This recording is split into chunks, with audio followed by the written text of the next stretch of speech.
హైదరాబాద్లో కుండపోతగా కురిసిన వర్షానికి వరద నీటిలో మునిగి ఓ యువకుడు మృతి చెందాడు. రాత్రి కురిసిన భారీ వర్షానికి బల్కంపేటలోని అండర్ పాస్ బ్రిడ్జ్ వద్ద భారీగా వరద నీరు చేరింది. బైక్పై వెళ్తుండగా బ్రిడ్జ్ వద్ద వరద నీటిలో షరీఫుద్దీన్ కొట్టుకుపోయాడు. యువకుడిని కాపాడేందుకు స్థానికులు ప్రయత్నం చేసినా ఫలితం లేకుండా పోయింది. ఘటనా స్థలానికి చేరుకున్న పోలీసులు మృతి చెందిన వ్యక్తి ముషీరాబాద్కు చెందిన మహమ్మద్ షరీఫుద్దీన్గా గుర్తించారు.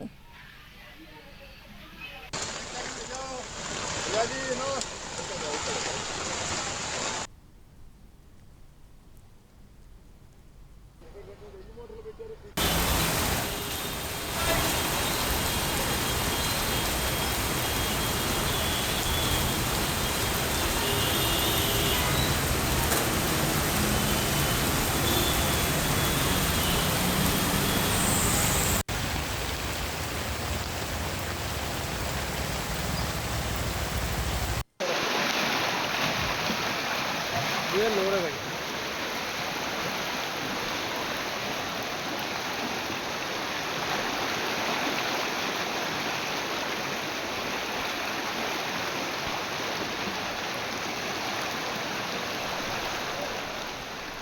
హైదరాబాద్లో కుండపోతగా కురిసిన వర్షానికి వరద నీటిలో మునిగి ఓ యువకుడు మృతి చెందాడు. రాత్రి కురిసిన భారీ వర్షానికి బల్కంపేటలోని అండర్ పాస్ బ్రిడ్జ్ వద్ద భారీగా వరద నీరు చేరింది. బైక్పై వెళ్తుండగా బ్రిడ్జ్ వద్ద వరద నీటిలో షరీఫుద్దీన్ కొట్టుకుపోయాడు. యువకుడిని కాపాడేందుకు స్థానికులు ప్రయత్నం చేసినా ఫలితం లేకుండా పోయింది. ఘటనా స్థలానికి చేరుకున్న పోలీసులు మృతి చెందిన వ్యక్తి ముషీరాబాద్కు చెందిన మహమ్మద్ షరీఫుద్దీన్గా గుర్తించారు.